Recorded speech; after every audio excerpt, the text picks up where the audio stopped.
this morning is number 298, Wake Now My Senses. Hymn number 298. We'll be singing all 5 verses.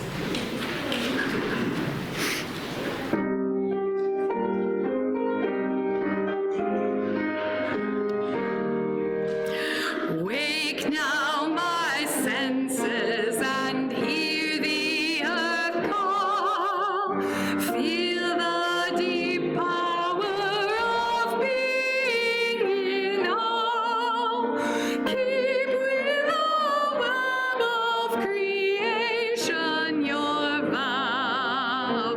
Giving, receiving as love shows us how. Wake now my reason, reach out to the new. Join with each pilgrim that quest for the true. Honor the beauty and wisdom of time. Suffer thy limit and praise the sublime. Wake now compassion, heed to the cry. Voices of suffering fill the white sky. Take as your neighbor both stranger and friend, praying and striving our hardship to end. Wake now my conscience, with justice thy guide. Join with all people whose rights are denied.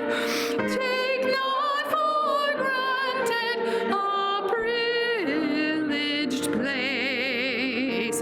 God's love embraces the whole human race. Wake now my vision of ministry clear. Brighten thy pathway with radiance here. Mingle my calling with all who will share. Work toward a planet transformed by our care. Good morning and happy Thanksgiving. Please take a moment to greet each other. There's only 11 of you. It doesn't take that long.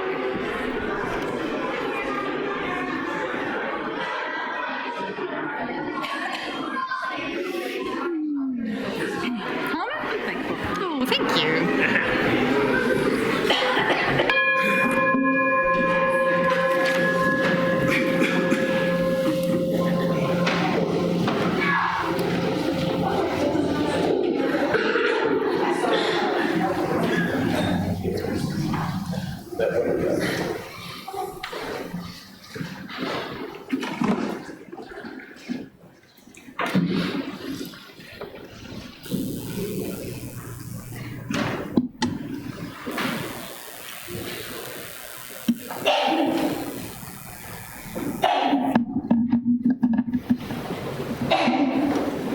May this flame, symbol of transformation since time began, fire our curiosity, strengthen our wills, and sustain our courage as we seek what is good within and around us. Our call to worship this morning begins with words adapted from John Seuss.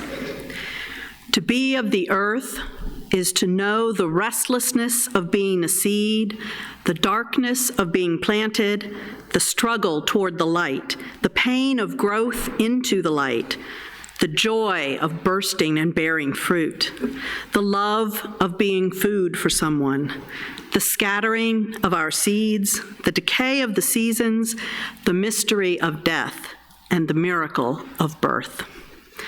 Come, let us bring to our worship this morning all that we are, all that we know and all that we feel, but cannot quite say.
Good morning. You may notice I'm not Marguerite Mills, but she's allowing me to tell the story this morning. Once upon a time, God said, "I'm bored.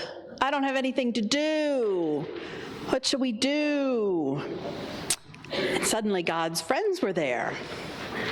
And God saw them all, and God said, "I'm so bored, but I know what will help. Let's play hide and seek." And God's friends said, "That's great," because they knew that God was really good at hiding. And when they played hide and seek, God always was the one who hid, and they were all the seekers. And they knew this was really fun. So they said, yeah, let's do it. Let's do it. So God's friends all closed their eyes tight and counted to 10. When they opened their eyes, they couldn't see God anymore. God wasn't there. So they all went off to look for God. One friend decided to look close on the earth and soon came to a meadow. As she was searching, she stopped to admire the tender new sprouts of green grass pushing their way up toward the sun. As she bent over to look more closely at that tender green, she realized there was something special and amazing and wonderful about it. So she jumped back up and ran back home to base, calling out, "I found God. God is green and growing. I found God in the grass."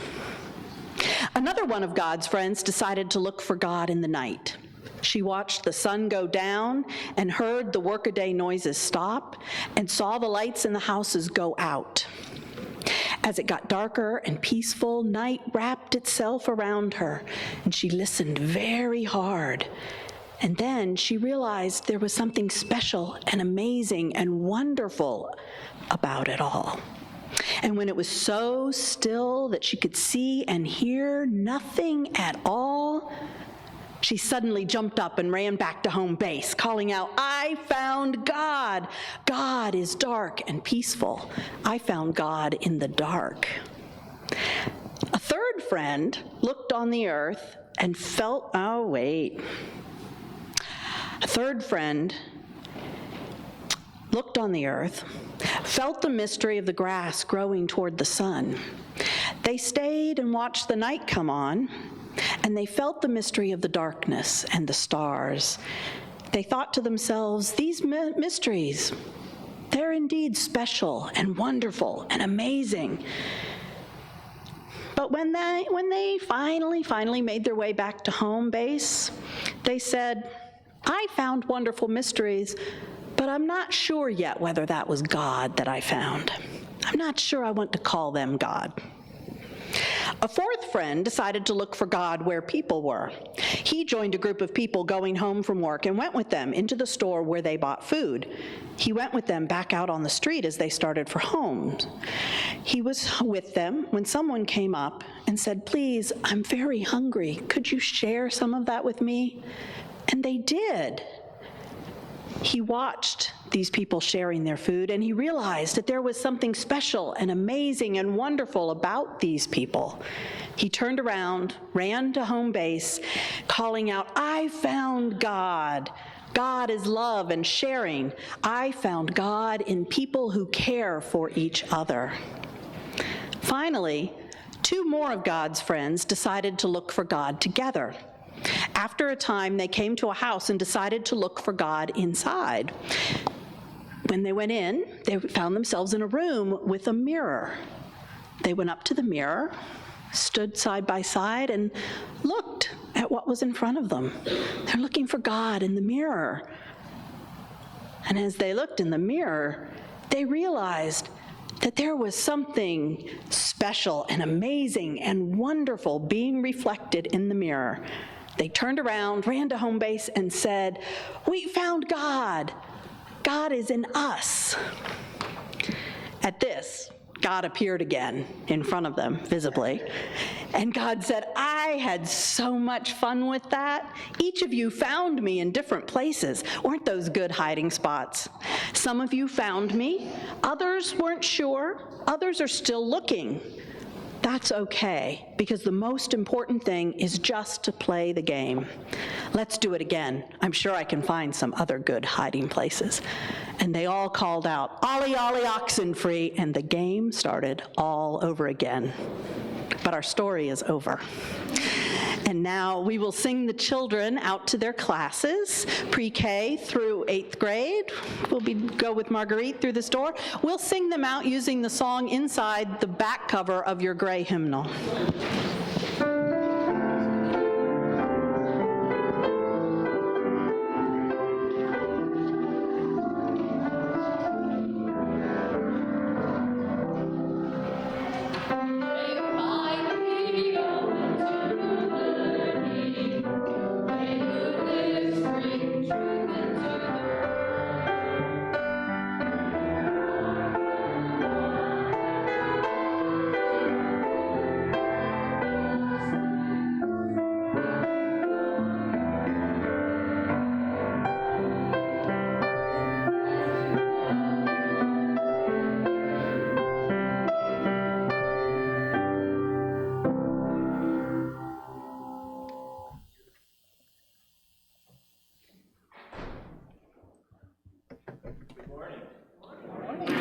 My name is Hal Potts. I'm a member of this congregation and a lay minister and the president of the board.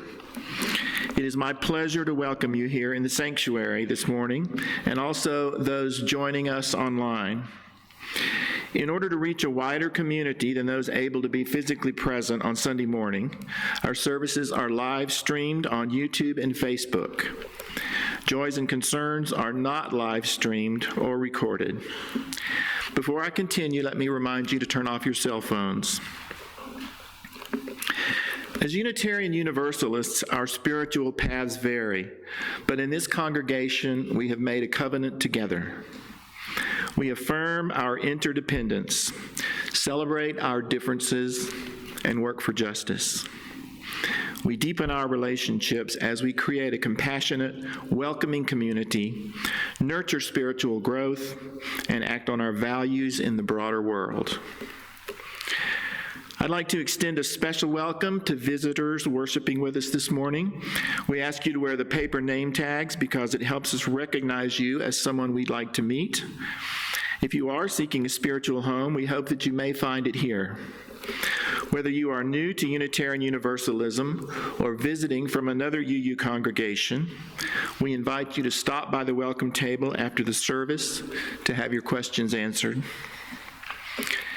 People become members of this congregation by signing the membership book and supporting the church with their time and finances.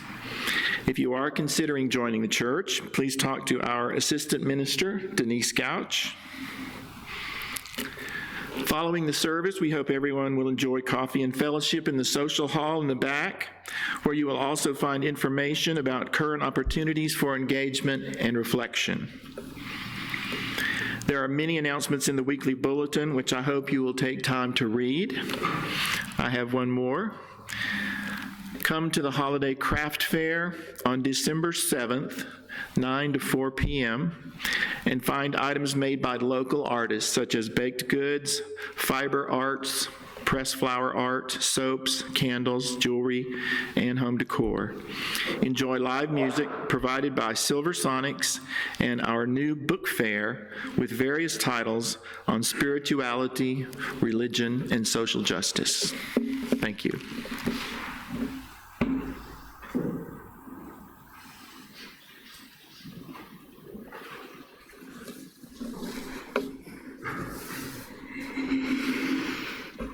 I invite you now to take a breath. Perhaps finish arriving here in this sanctuary. Realize that you are part of a gathered community in this place that we make holy by gathering. And as you find yourself here, you may also find that you have brought from the hours and the days before this time certain joys or sorrows, things you're worried about. All of those have come into the sanctuary with you, as they have with each of us,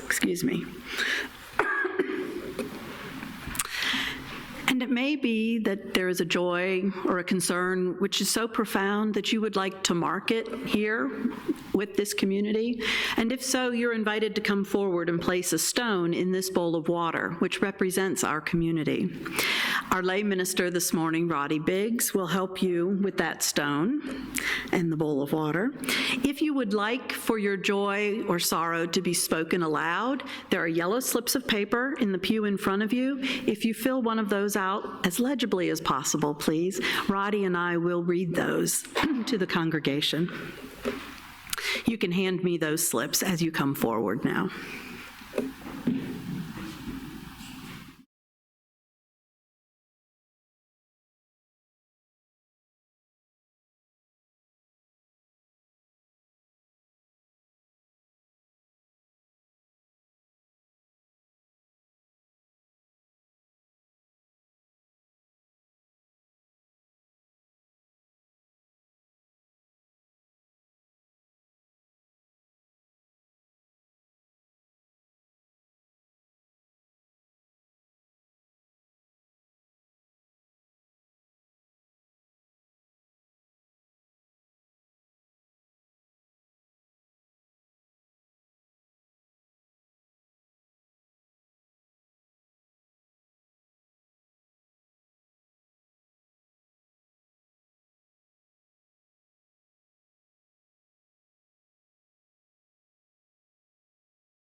Joys, these sorrows, concerns that we know will fill the hours in front of us, holding all the things that are yet unspoken in our hearts, let us join in a spirit of prayer. Spirit of life and love, Spirit who moves where Spirit moves, in ways we understand, in ways we recognize, in ways we do not understand. Spirit who holds us all ways, all places, in love, in compassion.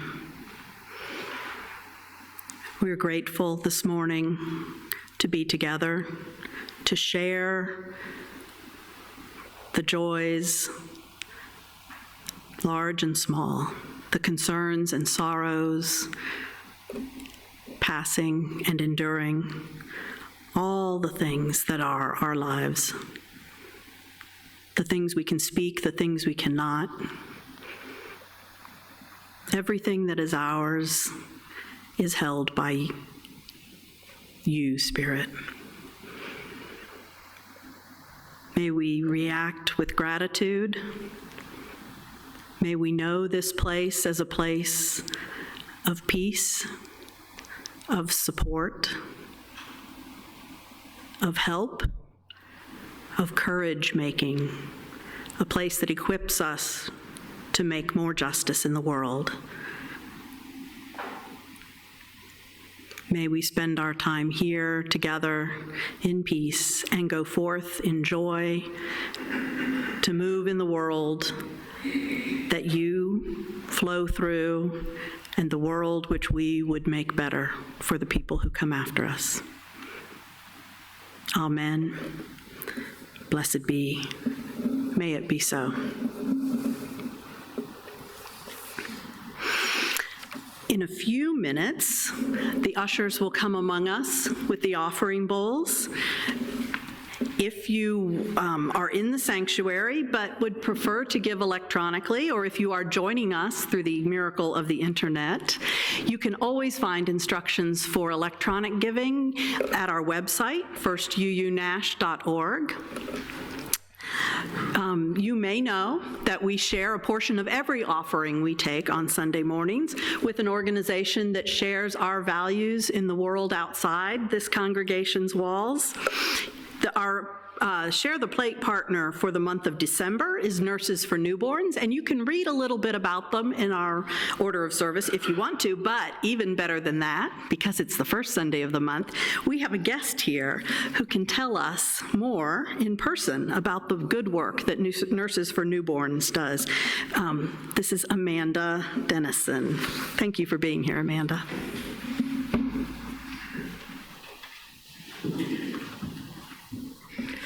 Good morning. My name is Amanda Dennison, and I'm the Executive Director of Nurses for Newborns. And I wanted to thank you so much for giving us the opportunity to share a little bit about the work that we do with you this morning. So our mission at Nurses for Newborns is to prevent infant mortality, to prevent child abuse and neglect. So basically, our mission is to help babies reach their first birthday. We do that by sending registered nurses into the homes of what is considered the most at-risk population for a baby not reaching their first birthday. Teen moms, moms with their own medical, mental health, and substance abuse concerns, and medically fragile infants, which could be a wide variety of babies born prematurely, born with any health concerns, babies that spend any time in the neonatal intensive care unit, really just any medical concern. So in the lobby, we have some information set out, and I would love if everyone would grab one of these on your way out. We have some different stories about some of our clients and how we've served them. But to give you a little visual of what we do, rather than share one of those specific stories that you could pick up in the lobby, I just want to share a little bit about just a few of the things that we've done in 2019. We sent a pregnant client to the ER with dangerous blood pressure to have the baby delivered that night to save the mother and child's life. The baby was delivered at 31 weeks, and we're happy to report that mom and baby are both doing great. We worked with an intellectually disabled mom to teach her how to mix her formula correctly, how to monitor her baby's feedings, and how to sing her baby songs every day. We followed an infant through 5 different foster placements to their forever family, where our nurse was the only one who knew all of the baby's developmental milestones. We answered middle-of-the-night phone calls about baby's congestion, breathing, diarrhea, constipation. We assessed a baby in respiratory distress and collaborated with the pediatrician to get the baby to the emergency room. We taught a mom about positive parenting, effective, safe discipline, how to survive teething, and how important it is for a baby to have tummy time. We walked into homes with interpreters to make sure that our families knew how to care for their babies in any and every language, 12 languages so far this year. Our services are completely free, and we rely on the generosity of people like you to help our babies reach their first birthday and to reach their full potential. So thank you so much again for the opportunity to share a little bit about our work, and I'd be delighted to answer any questions you have. I'll be in the lobby after the service. Thank you so much.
Good morning. My reading this morning is from Rilke's Book of Hours, and it's a section called about pilgrimage, the Book of Pilgrimage. And here are the words. You are the future, the red sky before sunrise over the fields of time. You are the cock's crow when night is done. You are the dew and the bells of matins, maiden, stranger, mother, death. You create yourself in ever-changing shapes that rise from the stuff of our days, unsung, unmourned, undescribed, like a forest we never knew. You are the deep innerness of all things, the last word that can never be spoken. To each of us, you reveal yourself differently, to the ship as coastline, to the shore as ship. Thank you.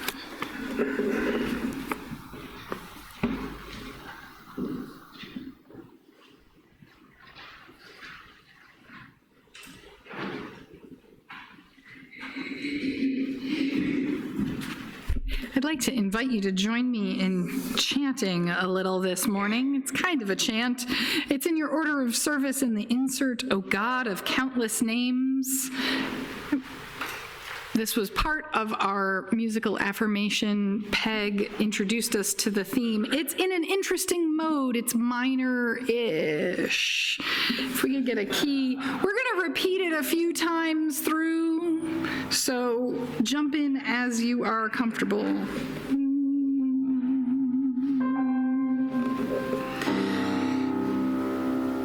Oh God of countless names, your faces are many.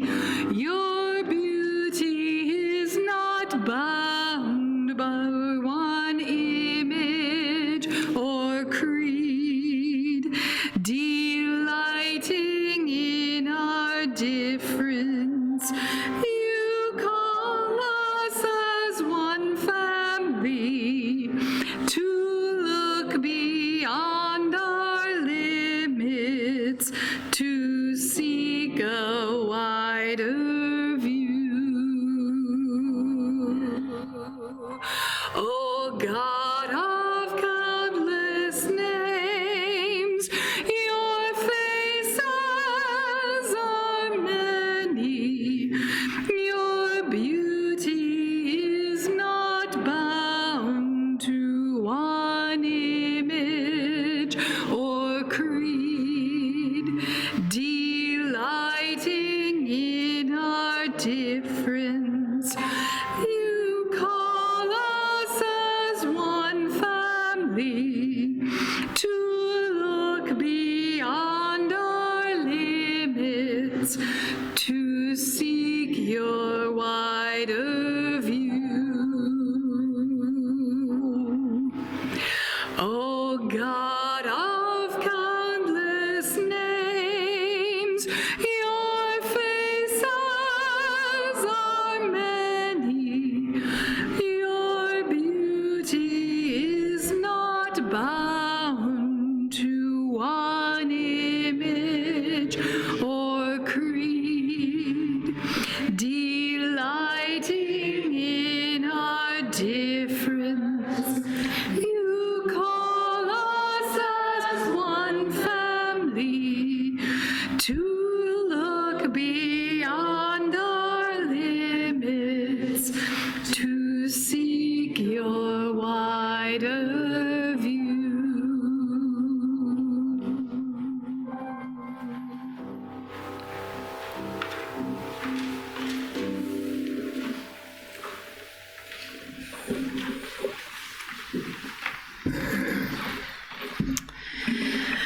For our meditation time this morning, I invite you to settle in comfortably into your seat. Take a breath. Maybe soften your gaze or close your eyes as your preference. And I'd like to guide your thoughts during this meditation.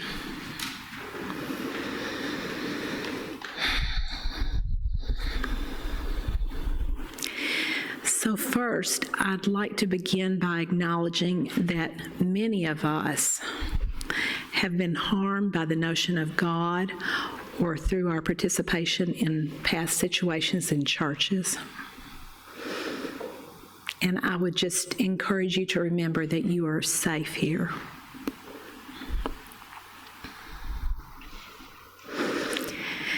Now I'd like to invite you to imagine a different scenario. So what if thinking of God or the divine was not about belief?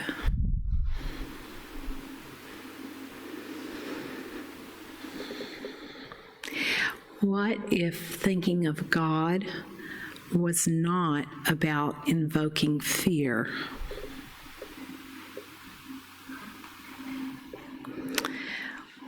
What if thinking about God was not about getting it right? What if thinking of God was not about hurting people or dividing people?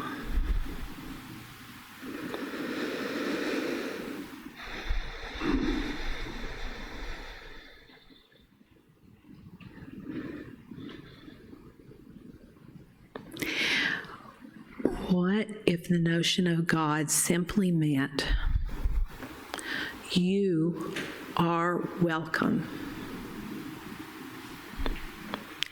You are loved. You are valued.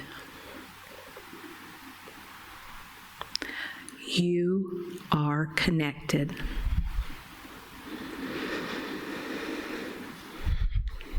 Take a breath and let that sink in.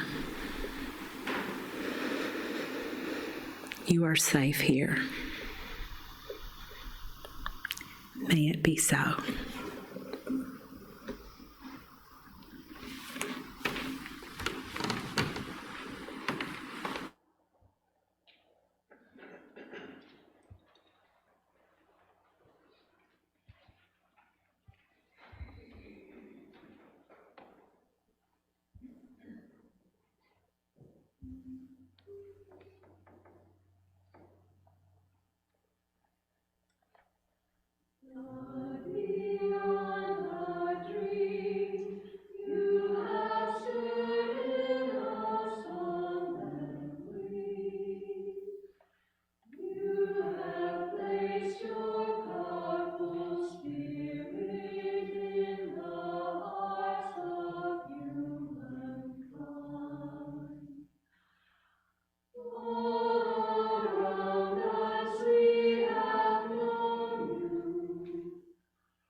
So a few months ago, Gail Seavey, our lead minister, said to me, so the worship committee's wondering if you could preach on December 1st. And I said, okay.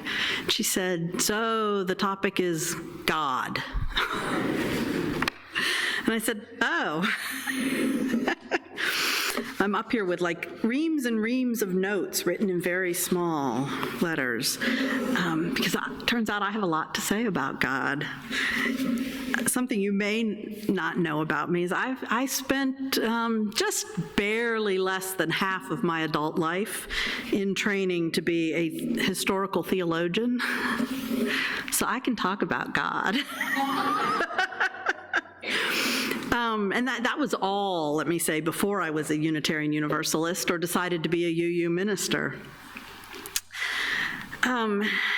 And still, when I did make that decision that, maybe I'd look into being a Unitarian Universalist minister, one of the first things that one had to do at that point to start that process was to have an interview with a minister who would fill out a form and say, yes, I talked to this person. And that form gets sent off to Boston. But Gail insisted that I had to articulate to her what I thought about God. And it came home to me that I was probably a historical theologian and not a theologian, because as a historical theologian, you get to study what everybody else thinks about God. And I will admit, I am endlessly fascinated about the subject of God.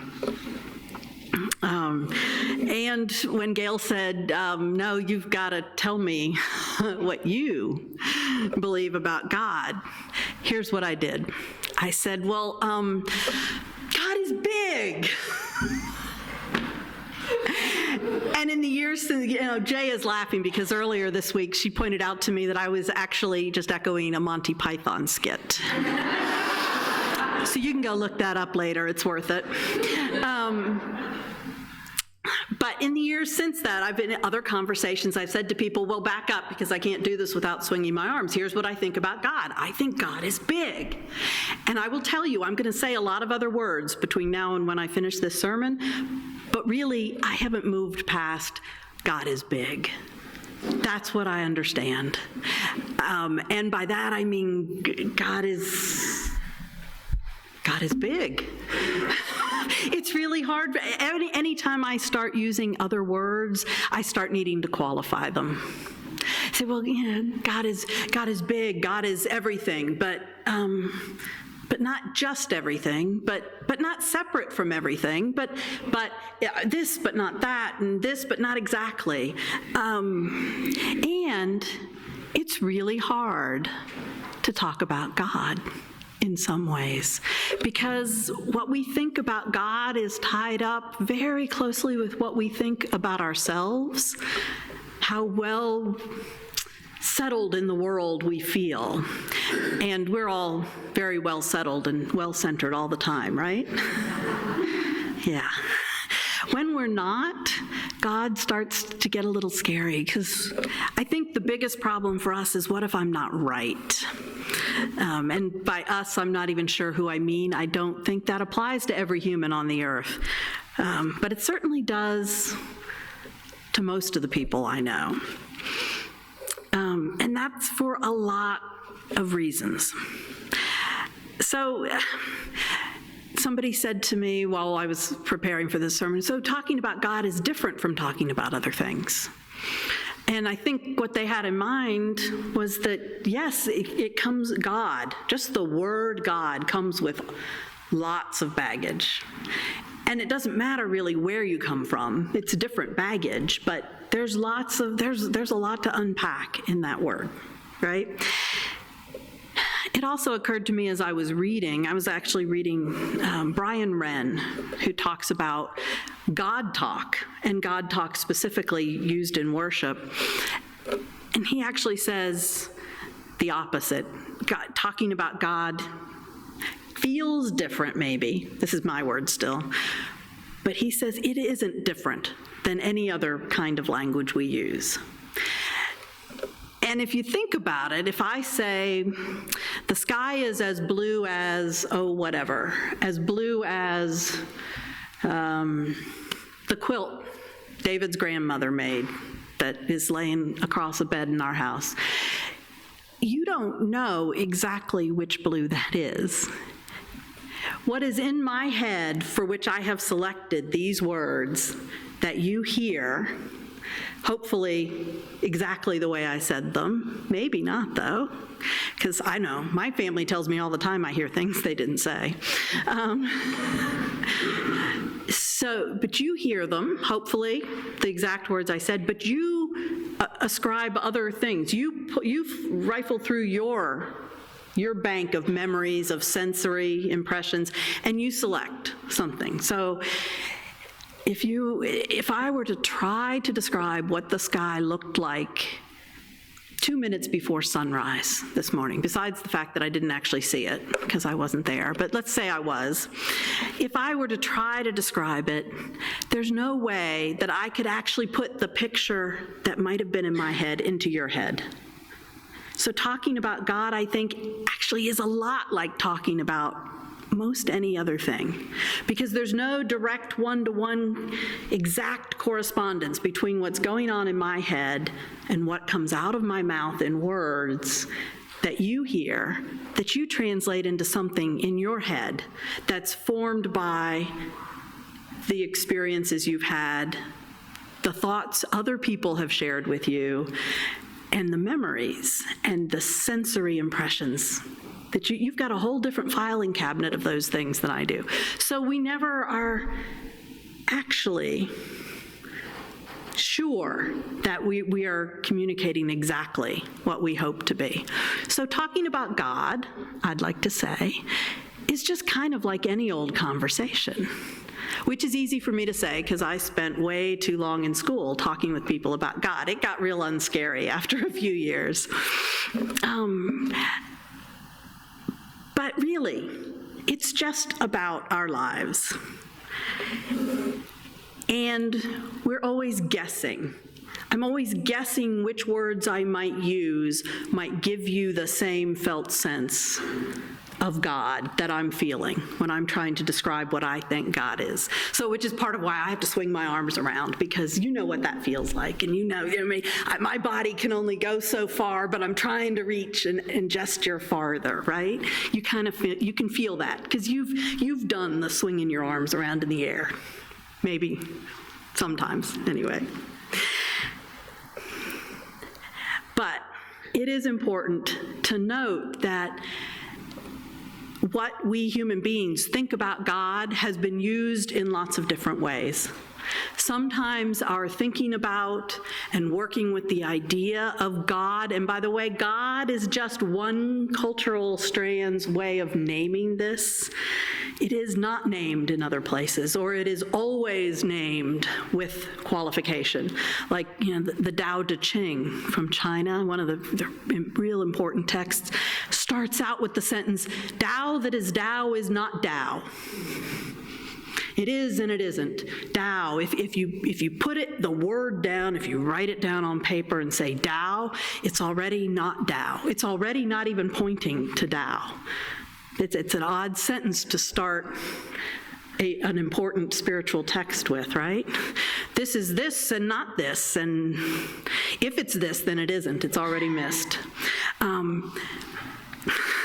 So we get all tied up in knots. And some of the ways we've tried to resolve that have made us say, well, we're going to say it this way, and we're going to apply this, and we're going to stand for this so we won't fall for anything. Because it's important not to be wrong. It's important. And then we visit upon others' judgment when they don't think the way we do or don't line up with the beliefs that we have. And that has left legacies of real harm in ourselves and in our society. And I don't want to gloss that over. And our use of God has also often been comforting and sustaining and empowering. We find those stories also in our history and in all the histories of human communities. So these ideas and how we use them they can go both ways. They can be harmful and dangerous and comforting and sustaining and nourishing and empowering. And it's hard to hold those two together. It's hard to hold, well, that's not even two things. That's lots of things. It's hard to hold it all together. So, the title from the sermon, by the way, comes from a Rilke poem, another one, that says, I circle around God. I've been circling for thousands of years, and I still don't know. So that's where we're circling around God here. And when we get done, I'm probably going to swing my arms through the air one more time and say, God is big. We still don't know, but we try to muddle through. So what do we human beings say? How do we try to say the unsayable, to name the unnamed? And we have lots and lots of strategies for this. As I started thinking about it, I realized, we can multiply. We can just have new images, new words, and just layer them all on. So in some traditions, you have what we call, the Greek term for it is pantheons, but pantheons of deities. So you have the god or the goddess or the deity or the bodhisattva of this and that and the next and the next. And sometimes they're tied to places, sometimes they're tied to particular ideas or values or functions in the cosmos. But you just say, and all of this is talking about the holy, the divine. Or, to go to the other extreme in some ways, the monotheism, there are the 99 names of God in Islam, or the names of Allah in Islam. And I went sort of browsing through on Wikipedia, yay. There is a list of 99 names. Wikipedia also says there isn't really any agreement in the Muslim world about exactly which list of 99. There are different lists of 99. The advice is to study those names and to memorize them maybe. That'll get you an extra nudge toward heaven. But there's no agreement on exactly which list you should be memorizing. But I just browsed through Wikipedia's list. Go look at it sometime. It's fun. You can also hear audio clips of the Arabic. In English, some of those, I just picked a few. Initiator. These are names for Allah. Initiator, fashioner, architect, artist, designer. Those are all one name. Opener, I love this one. Opener of the gates of prophets. Abaser and exalter. Vast, all-encompassing. The giver of life, the bringer of death. Those come right next to each other in the list. Also next to each other, expediter. I love that one too. And delayer. Manifest and hidden. Avenger. Pardoner. Enricher. Distresser. Benefactor. All of these and many, many more. That was just a few. There were 99 on this list. So that's one way to get around the fact that we can't exactly talk about God very well. We can just have lots of names. Or we can just use lots of different images. We find that in the Hebrew scriptures, especially. In the Hebrew scriptures, God is a burning bush that when asked, so who are you talking to me anyway, says Moses, the bush answers, I am. That's like even more cryptic than big, just I am. God is portrayed as a mother eagle, as a mother bear. God is a covenant maker in the Hebrew Bible. God is the creator, a parent, a lover in the Song of Songs. So in the Hebrew tradition, there's a very strong prohibition against graven images, visual images for God. But apparently, verbal, metaphorical images, those are great. They layer them on in this attempt to come to some understanding, to teach what we can know about what or who God is. I tend to lean toward, well, before I get to that, let me say the medievals. So when I was a historical theologian, I specialized in medieval theology and history. So in the medieval tradition, there's two strands of talking about God that I find real interesting. One is the mystics, and they are very clear that those who seek to personally, immediately experience God cannot describe when they get to some experience that feels like they're touching the holy, they cannot describe what they have experienced. They can only circle around it. So Meister Eckhart, who's a 14th century, one of the if you study mysticism at all, you come across Eckhart's name. He says, God is nothing, no thing. God is nothingness, and yet God is something. God is neither this thing nor that thing that we can express. God is being beyond all being. God is a beingless being. A beingless being. He says elsewhere, the most beautiful thing which a person can say about God would be for that person to remain silent. So you can't quite get this out. The technical term for this is the ineffability, the non-expressibility of the experience, the direct experience of God. So we end up talking around what can't be described precisely. One of my favorite images that comes out of this tradition is actually found in the Christian New Testament. Paul, the Apostle Paul, is in Athens, perhaps on trial. It's not clear what he's doing. He's perhaps on trial. He's perhaps debating with the local philosophers. And he quotes a 3rd century BCE, before the Common Era, so about a 400-year-old bit of poetry from Aratus, who was quite popular in the centuries in between. And he says that God is, and our translations say He. God, He in whom we live and move and have our being, for we are His children. And this has always been my favorite, this is a fancier way of saying God is big. God is whatever it is. I won't even insist on a whom. God is whatever it is in which I live and move and have my being. What is it? What? And you'll hear me sometimes when I'm praying, I'll say, life and love that flows in and among and around us. What is it that holds me together, holds us together? That's God. That's part of the bigness of what is God for me. And one of the reasons I don't entirely throw out the biblical texts personally, but my very favorite ways to think about God tend to come from poets and artists and songwriters. I'm not as adept with visual art, and I love that here in this sanctuary we often hang artwork because it helps us, I think, come into the presence of the holy. But Paul Simon says, God is old. We've been here maybe 2.7 million years, and the universe has been around 13 or 14 billion, but God is old. We're not old. And I would say God is big. We're not that big. We're kind of little. The medieval philosophers and theologians made God a logic puzzle. They said things like, God is that than which no greater can be conceived, right?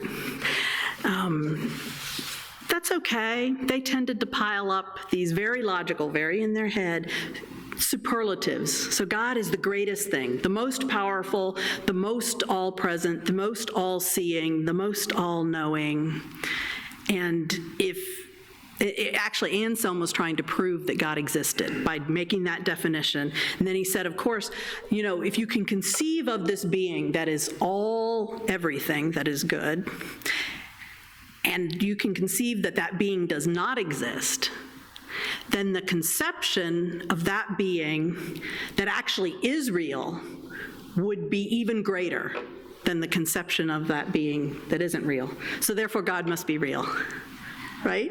Because life really follows logic that way, right? But it's a fun game, and it's a game that hurts people ultimately. And I find, especially in our sort of, what I was taught as a child as Western civilization, that trajectory from Greek civilization through Roman, through European, especially Western European, and then in America. Of course, I'm waving at the map from where I'm standing, but from where you're standing, it goes this way. If east is that way and west is that way. That trajectory has tended to have a drive to be right, to think things the right way. And we've layered that with a drive to compete, to be the most right, the very best. And we've tended to make those attempts to say things the best right way have really high stakes. You know, I'm descended from people who made each other unhappy over some of the things they believed about what was right and wrong and what God wanted from them. I married into a family some of whose ancestors paid for burial in a Christian cemetery for one of their matriarchs who was found innocent of witchcraft by water trial. So, and it was real interesting what happened when my spouse found that bit of historical family history on Ancestry.com. Suddenly the witch trials became very personal, because they did that to my great, I forget how many greats, grandmother. So, that need to be right, that need to define what we believe, I think that's the problem, more than the idea of God. And you might disagree with me, and I'm going to say what I'm saying when I say God is big, God's really big. There's something of that in your life too. And I'm going to claim that I know that because we are connected, because we are of the same species. We are evolved from the same ancestors. Our atoms come from the same stardust. And there is something that holds you together. And you might or might not call it God. You might understand it in terms of physics. And I don't think it doesn't matter.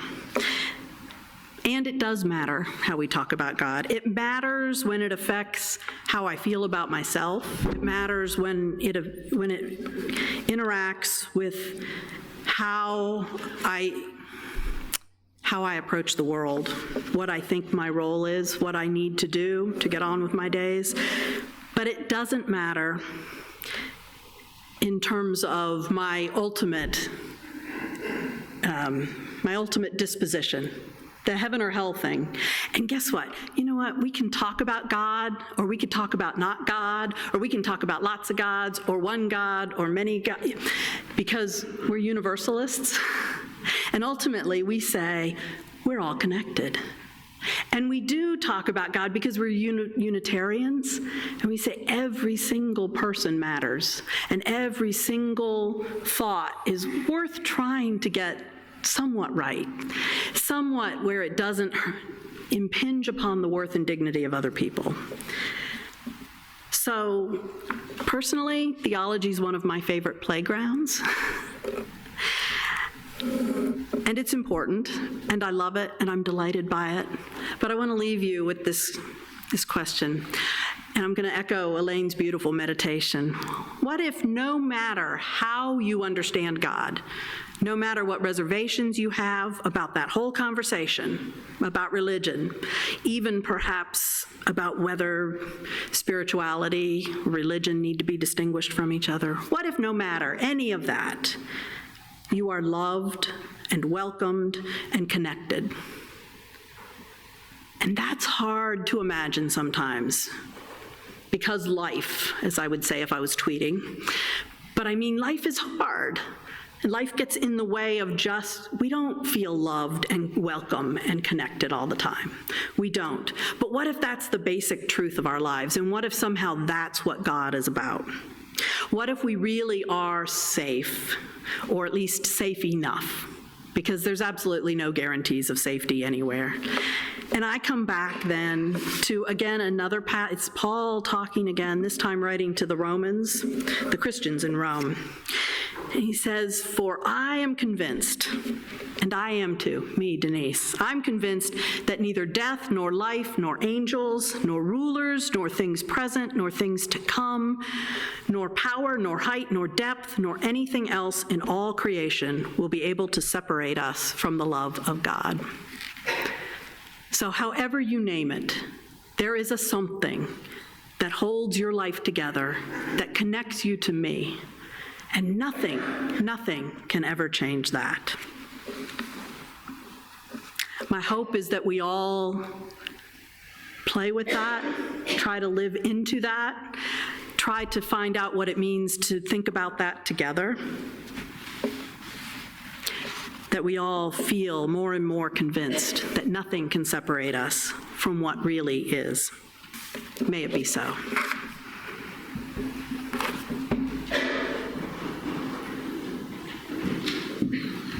Please rise in body or in spirit. Prepare for singing our final song, number 30 in the gray hymnal, "Over My Head."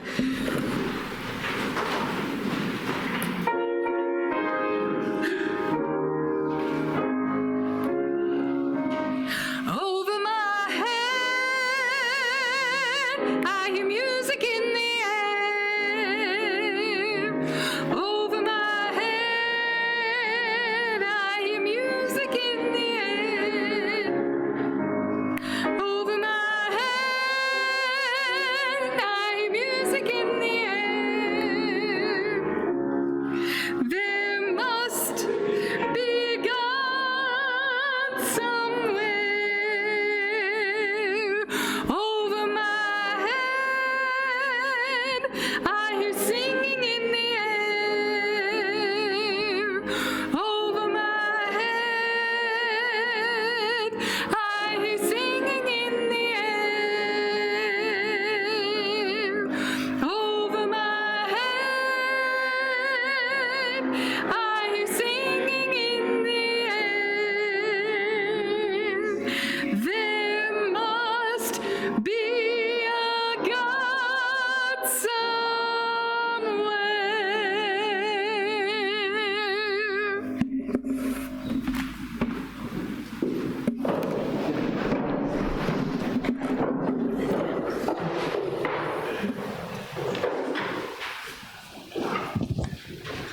Please join me in the chalice extinguishing located at the bottom of your order of service. We extinguish this flame, but not the light of truth, the warmth of community, or the fire of commitment.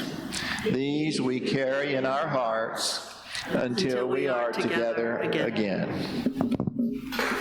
From Galway, from Rilke again. "I don't want to think a place for you. Speak to me from everywhere.